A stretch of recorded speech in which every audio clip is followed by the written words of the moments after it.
Hello and welcome to my Yu-Gi-Oh channel. Today we're looking at a new event that's going to be occurring within the next few days for Yu-Gi-Oh Master Duel. This is supposed to be specialising on water and wind attribute monsters, right on time for the summer. The water and wind event will run from August 15th to August 27th, time zones applying, so it'll be relevant to wherever you're dueling from. For this event, you can only use water and wind monsters. You can earn medals by playing duels, and you can obtain the following rewards according to the number of medals you have. 50 to 11,000 medal threshold is a total of 1,900 gems. That's perfect because that's effectively almost 2 booster sets, so you can get anything that you have yet to obtain. 12,000 to 21,000 medal threshold is a total of 20 legacy pack tickets. Nothing that major, considering most of the times you can just generate those packs when you're just dueling in the competitive landscape. Additionally, at the following thresholds, you can get these rewards. So at 5,500 medals, you get the Cyber Harpy Lady icon. An icon depicting an enhanced form of Harpy Lady, beautiful to watch but deadly in battle. At the 16,000 medals, you get the Legendary Fisherman icon. Well, that's typical because you've got the wind attribute, which is the Harpy Lady, and you've got the water attribute, which is, of course, the Legendary Fisherman, named after Meiko Tsunami from the original Yu-Gi-Oh! Duel monsters. An icon depicting a legendary warrior who specializes in hunting on the ocean, a surprisingly kind-hearted seaman despite his fighting style. And at 22,000 medals, you get the Storm and the Surge title. So this will allow you a title given to duelists who achieve results in the water and wind. Raging waves and howling winds blow up at a great storm during duels. The following Forbidden and Limited list changes will be applying for the event. Forbidden will be all non-water attribute and non-wind monsters, as well as a few exceptions to that rule because otherwise that'll be too broken for the game. So you've got Barrier Statue of the Torrent. This is in relation to the whole Mist Valley archetype. And that's also in relation to, I think it's Fluunderies like to run this, as this locks your opponent out of anything that's not water attribute. Castira Unicorn, not surprising, the Castira stuff is a bit annoying to deal with. Mist Valley Apex Avian, as that has the ability to negate summons and effects just by returning itself to the hand. You can reoccur that type of effect each and every turn, making it very difficult to counteract. Mulan Glacier, the Elemental Lord. This is the water attribute version of the Elemental Lord monsters. It's a nuisance to deal with as it discards 2 cards from your opponent's hand. Therefore, if you're not running this and it's used against you, you're constantly having hand disadvantage. Wandering Griffin Rider. Again, this is to do with the whole adventure token engine, and the premise of that is by returning itself to the deck, you can negate the effects of a specific card, and that can be just an absolute pain to deal with. Baron de Fleur, obviously, that's a generic Synchro level 10. It can be brought out just with the required level requirements. Therefore, and it's an Omni negate, so it can negate absolutely anything, be that a spell, a trap, or a monster effect. Appaloosa Goddess, as that's to deal with negations of monster effects. Cauldron of the Old Man. This is a card which is used to either increase your life points or burn your opponent's life points. Chain Strike also relates to that same strategy. It's there to be used as somewhere within the chain, and it does damage 400 times the number of cards within that chain. The Clockwork Knight is to reduce your opponent's attack and defense points by 500, whilst also boosting your own attack and defense points by 500, meaning that at point difference, you're 1,000 plus up versus your opponent on both stats. Cybernetic Fusion Support, I'm not particularly understanding why that's a bit of an issue, so if you do know anything, put those in the comments down below. Dark Snake Syndrome, this is to avoid mutual destruction as you and your opponent take 200 points damage, and that damage keeps multiplying during each standby phase, so 200, 400, 800, 1600, 3200, and 6400. That's most likely the order of things you get to, but that depends on how many life points your opponent and you can recover. Deck Lockdown, not particularly sure of that one. Don't understand why. Maybe it's to do with additional searches, and this is to do with consistency. Dimension Fissure, obviously with the Fluunderies deck, they like to banish themselves, and they can reoccur from the banish pile, as well as search for their other means. It's not a disadvantage for them, but it is most likely a disadvantage for you. The Double-Edged Sword, again, not particularly understanding why that's an issue. But I suppose that's probably to do with the amount of finalized damage you can do. Final Countdown, it's to do with alternative win conditions, and I suppose it's a way of preventing your opponent from just winning outside of basic strategies. Fire Prison, again, it's not something I understand why that is. Flunderies and the Adventure, understandable, it is going to be one of those high-end cards. Galaxy Wave, don't understand why that is. Hippo Carnival generates tokens, so I understand that. Jackpot 7, it's related to an alternative win condition as well, so that's why that's being removed. Lair of Darkness basically allows you to kind of tribute your opponent's cards and treat it as your cost, so there's the understanding for that. Level Limit Area B, this is also to do with stall strategies, preventing, monsters from going into attack. Life Hack, no idea why that's being an issue. Messenger of Peace is another one of those cards which prevents any monster that has 1,500 or more attack points from attacking, so understandably that's why that's been restricted. Mekanko Water Arabesque, it's the water attribute version kind of the Mekanko monsters, and therefore understandably why that's been removed. Misfortune is a burn card, but it's not even that good. It does half the amount of damage to your opponent based on whatever monster they have on the field. So if you chose, for example, Sparkman, that does 800 points of damage because that's a 1,600 attack monster. Moon Mirror Shield, that is an equip card that you can equip to you or your opponent's monsters, and its effect allows your monster to always have 100 attack points more than whatever your opponent's monster that's attacking into or being attacked with that equipped monster. Necro Valley, it's to do with the restrictions of being able to use any cards from the graveyard, whether searching in the graveyard or using effects from the graveyard. The Performer Pal, Popper Up, no idea why that is. Poisonous Winds is to do with impacting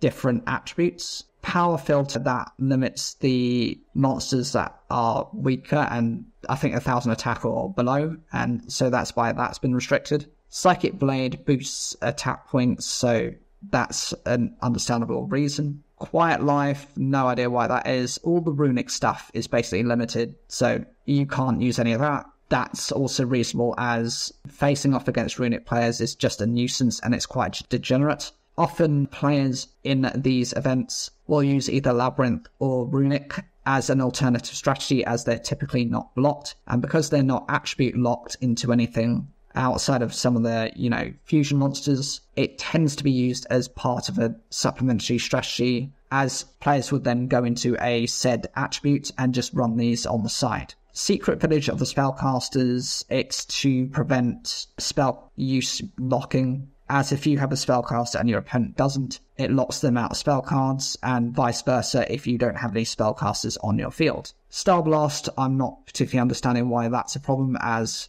I believe it's just you pay life points 500 times the number of levels that you want to reduce your monster to. So if you've got a level 8 monster and you want to just normal summon it, you give up 2,000 life points, it becomes level 4, you can just out giving over the tributes. It could be run in decks such as Flunderies, but they have their own equivalents that can do this much better. Super Hippo Carnival, again, I don't understand why that's a problem. Super Polymerization, yes, that is a non-negate type of effect. It cannot be stopped once it's activated, and therefore it needs to be restricted. Stoic Challenge, don't understand why that's a problem. Wave Motion Cannon is another version of alternative win condition. And White Veil. White Veil I get because it negates your opponent's ability to use any activated effect during a battle phase. Also, it wipes out all of your opponent's spell and traps if the monster equipped with it destroys your opponent's monster. And let's have a look. There's quite a few on this list. There is, wow, that's quite a big list to go through today. I didn't think there'd be that many restrictions, but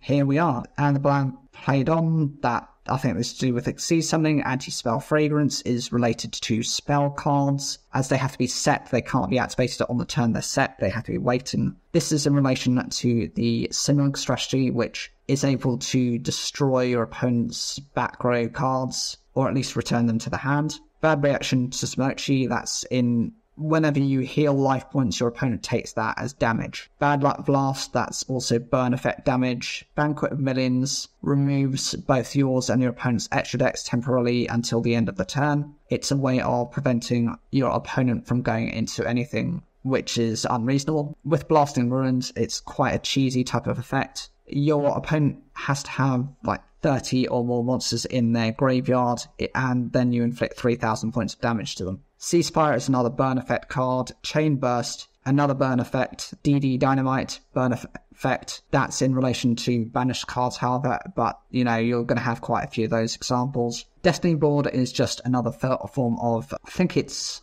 another win condition. Destruction of Destiny that can actually beat over yourself, as any monsters that happen to be sent, do 1,000 points of damage times the number sent. So if you lose 3, then you take 3,000 points of damage. But it can also be used to send certain cards to the graveyard, in which you can then use those effects. The Destruction Schedule, no idea why that's a problem. Diamond Dust, that relates to Cloudians, but if the archetype pretty much can't work as it is. You do have Water and Wind attribute, but there are a couple of monsters out there that are different attributes. Poison Cloud is a dark attribute, for example, and therefore as a deck it's not even full synergy. You can't get max power from it. DNA Transplants, I can get it from one point because you can alternate the attribute of a specific monster on the field, and all those monsters then become that said attribute. So if you declared a water attribute, all your monsters then and your opponents become water attribute. However, going into the event, you're not going to be allowed to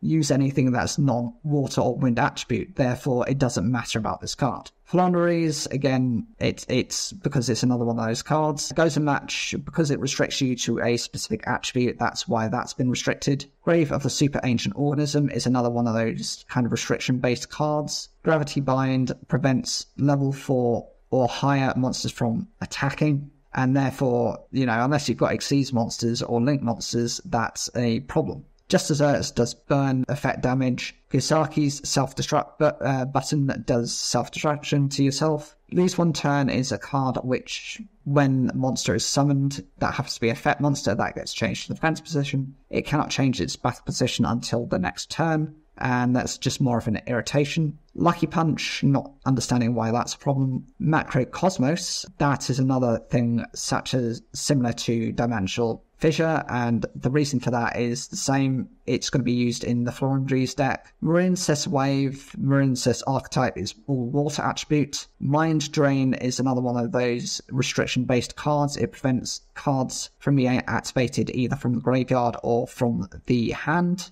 Mistake, it's another one of those limitation cards. Ojama, Duo, and Trio are for the purposes of generating tokens on your opponent's side, which cannot then be tributed over. Passing Stone, I think once you generate a certain number of spell counters, you can negate opponent's monster effects for the rest of that turn. Red Screen, it's one of those restriction-based cards, which was used in the Jack Atlas deck. It was used with Red Dragon Archfiend, and it's perfectly reasonable to rely on that. Relay Soul is a pretty useless card. It allows you to revive a card, but if that monster happens to be removed from the field in any way, you lose the duel. So you're relying on that. Ring of Destruction is another burn-based effect, but I don't see that as a problem as it's very restrictive. You cannot burn more than your opponent's life points. Therefore, if your opponent has, say, 1,500 life points, your opponent has, Headed King Rex, as an example, that has 1,600 attack points. You can't use this effect on that monster,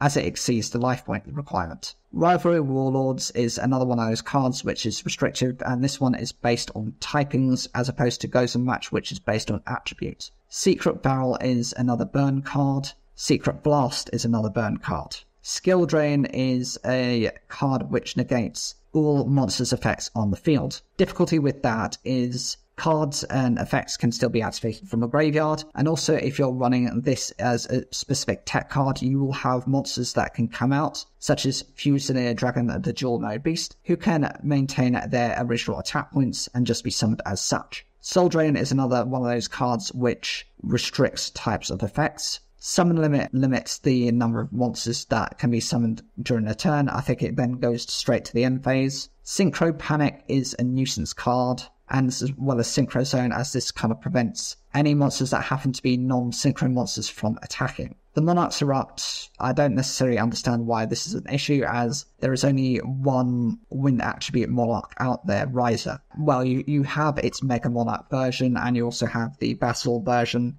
Outside of that, none of the other cards can really be run up. Maybe Mobius as well. There can only be one. It's another one of those stupid restriction-based cards. Try and guess it's used in the burn type of effects, such as Reaction of Samuchi. Tyrant's Throws, Tyrant's Tirade are both restriction-based effects. Wall of Revealing Light, you pay 1,000 life points as many times as possible, and monsters your opponent controls who have that level of, or under that level of life points that you've just sacrificed, cannot attack. So if you give up 3,000 attack points, any monster that happens to be on your opponent's side of the field that doesn't have more than 3,000 attack points cannot attack. And in terms of limited, you've got the Ibigishki Gestraken, and I am not particularly sure why that's been limited, but I would imagine it's to do with discarding and issues to do with that. And Harpy's Featherstorm is to do with monster negation. Obviously, they're anticipating that Harpy Ladies is going to be one of the more popular fan favourite cards and archetypes that are going to be run in this. In terms of the loner decks that you'll be receiving, there is the Ancestral Ice Dragon, and this is considered a difficulty level of 1. It's an Ice Barrier deck that has gained new power. Obviously, we've just had the new support, and therefore makes sense. Mirror Mage of the Ice Barrier, that they want to promote it. There's a key card with an effect that lets you special summon up to 3 tokens, and another that can be activated if it is sent to a graveyard. Send it to the graveyard and activate its effect through the effects of Hexa, Spirit of the Ice Barrier. Then special summon it with the effect of a card like Gorgeous, Swordman of the Ice Barrier to get ready to synchro summon. Lancia, Ancestral Dragon of the Ice Mountain, is a particularly powerful monster with a high attack and the ability to special summon Ice Barrier monsters one after the other. Once you've synchro summoned, victory will soon be in your grasp. This is just a lot of promotional activity. Speed Dragons on Clear Wings, so this is a difficulty level of 2. And this is based on the Speedroid archetype used by